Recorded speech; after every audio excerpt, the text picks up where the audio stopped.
Tidaklah benar kalau kita menyakiti orang lain dengan alasan bahwa dia lebih dahulu menyakiti kita. Kalau ada orang Kristen ditampar pipi kanan, terus memberikan pipi kirinya, berarti orang tersebut tidak memahami ajaran Yesus. Setiap orang Kristen harus berani melepaskan hak hukumnya, tidak mempertahankannya. Berlakulah dengan baik meski dipaksa untuk melakukan sebuah pekerjaan pada suatu masa. Lakukanlah pekerjaan atau pelayanan itu lebih daripada yang diminta. Tentu bukan dengan hati yang menderita, tetapi dengan hati yang bersukacita.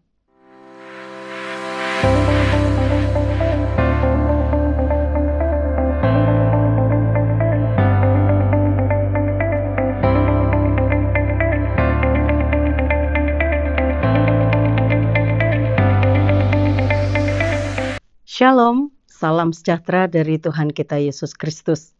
Saudara, kita berjumpa lagi dalam acara Terang Warta Rohani yang dipersembahkan oleh Yayasan Terang Warta Rohani melalui YTWR Channel. Hari ini kita akan belajar tentang ditampar pipi kanan, berikan pipi kiri. Saudara, hukum pembalasan haruslah dibuat supaya sesuai dengan hukum kasih. Jika ada orang yang melukai kita, maka menuntut pembalasan bukanlah hak kita, melainkan hak Allah. Dan kepadanya lah kita harus menyerahkan murka itu. Tidaklah benar kalau kita menyakiti orang lain dengan alasan bahwa dia lebih dahulu menyakiti kita. Sebab jika hal itu terjadi, yang ada hanyalah pertengkaran.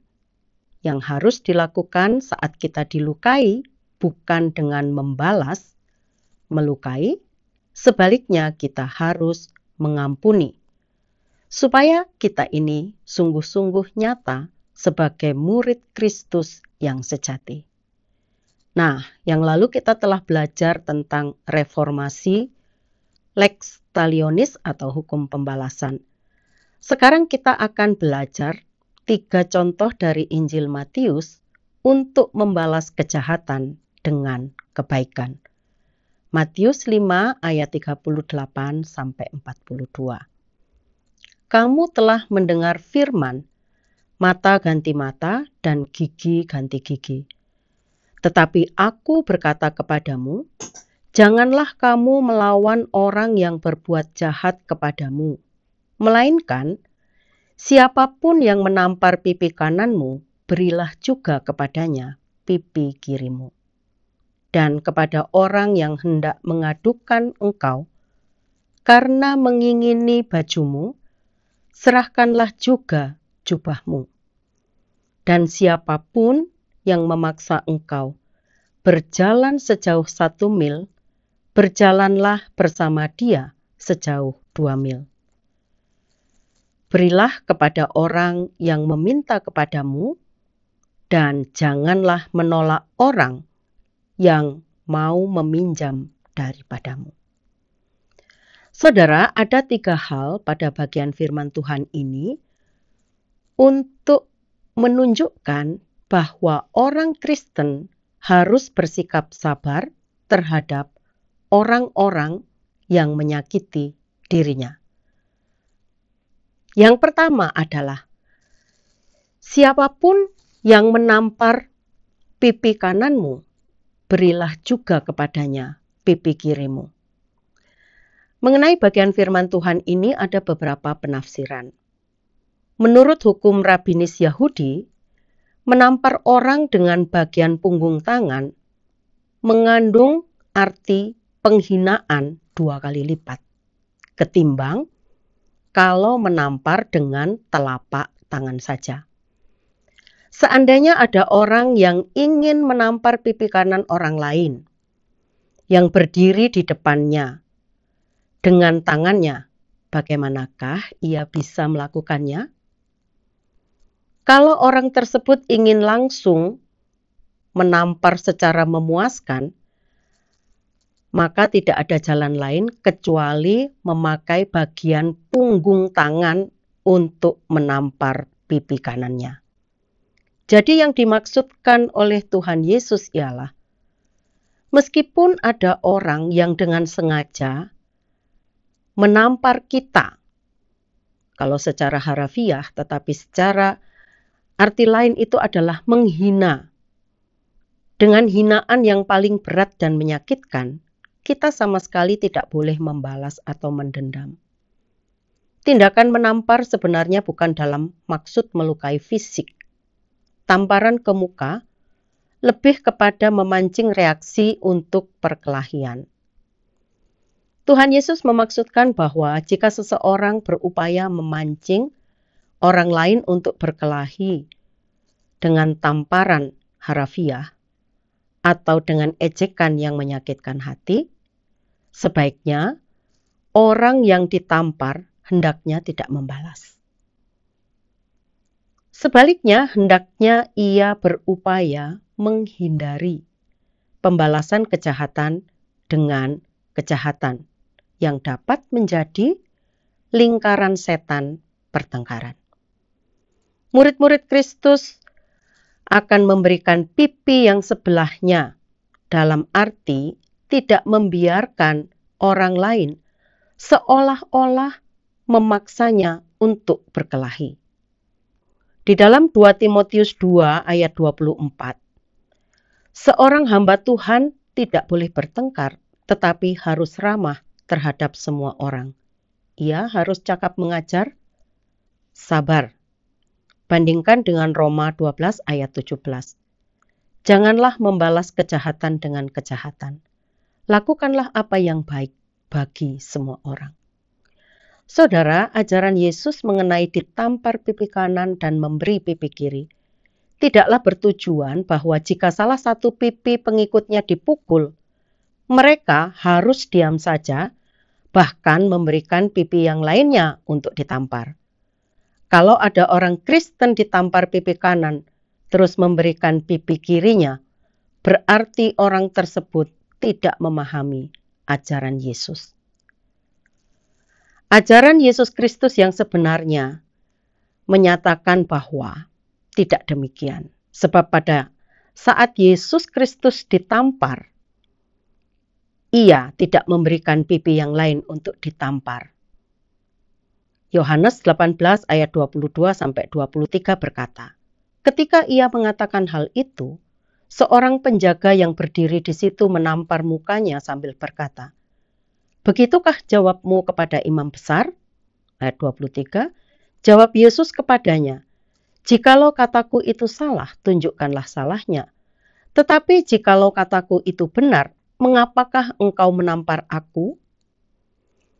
Ungkapan ditampar pipi kanan, berilah juga kepadanya pipi kiri. Kita perlu melihat hal ini secara bijaksana.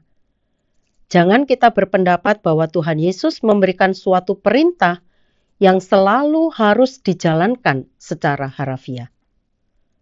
Hal yang tetap dituntut oleh Yesus adalah kasih.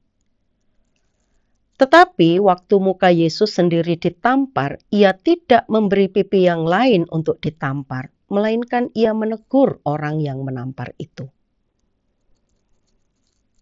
Dalam pengajaran Paulus juga memprotes waktu ia ditampar, katanya, Allah akan menampar engkau, hai tembok yang dikapur putih-putih. Engkau duduk di sini untuk menghakimi aku menurut hukum Taurat, namun engkau melanggar hukum Taurat oleh perintahmu untuk menampar aku. Kisah Para Rasul 23 ayat 3. Saudara, Yesus Kristus tidak mengajar agar kita mendendam atau berusaha melakukan pembalasan. Mungkin Anda tidak pernah ditampar seseorang. Kalaupun ada, mungkin tidaklah sering. Tetapi mungkin di antara kita ada yang sering menghadapi hinaan, baik besar atau kecil. Dalam hal seperti itu, Yesus mengatakan bahwa murid yang sejati tidak akan mendendam atau membalas penghinaan apapun yang diterimanya. Contoh yang kedua ada di ayat 40 dari pasal yang kelima. Kepada orang yang hendak mengadukan engkau karena mengingini bajumu, serahkanlah juga jubahmu. Ini perkara yang tidak mudah. Setiap orang Yahudi mempunyai baju lebih dari satu untuk ganti, tetapi tidak dengan jubah. Jubah berfungsi untuk melindungi tubuh dari sinar matahari pada waktu siang dan sebagai selimut penghangat pada waktu malam. Ada orang yang memiliki hanya satu jubah. Hukum agama Yahudi mengatakan, dalam suatu perkara baju dapat dipakai sebagai jaminan, sedangkan jubah tidak. Yesus membentangkan suatu perkara di mana seseorang menuntut baju kita adalah perbuatan kesabaran dan kasih dan keinginan kepada perdamaian apabila kita bukan hanya memberikan baju tetapi juga menyerahkan jubah. Kehilangan jubah berarti merupakan kerugian karena kehilangan harta. Dalam Perjanjian Lama, kitab Keluaran 22 ayat 26 sampai 27 menuliskan, jika engkau sampai mengambil jubah temanmu sebagai gadai, maka haruslah engkau mengembalikannya kepadanya sebelum matahari terbenam, sebab hanya itu saja penutup tubuhnya. Itulah pemalut kulitnya. Pakai apakah ia pergi tidur? Maka apabila ia berseru-seru kepadaku, aku akan mendengarkannya, sebab aku ini pengasih.